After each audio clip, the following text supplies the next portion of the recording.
Three things really annoy me in my household. Number one, I hate paying those dreadful bills that come like clockwork each month. Number two, more and more of the devices, electronics, vehicles, and appliances in my home are powered by batteries, and I just hate constantly having to replace these batteries.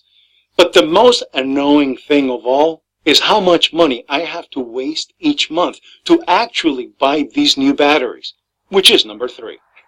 That's why I was so thrilled to find out the simple and easy way to revive old used batteries so I can reuse them instead of going out and buying new expensive batteries. It definitely beats going out to the store every time a battery dies. And even better is the thousands of dollars it can save me and my family through the years on battery costs. Reviving old used batteries is now simple to do. And this new method can even eliminate the need to buy a new car battery. It's amazing. You have to check this out. If you want to learn how to revive old used batteries, click the link below now. Stop wasting money buying new, overpriced batteries.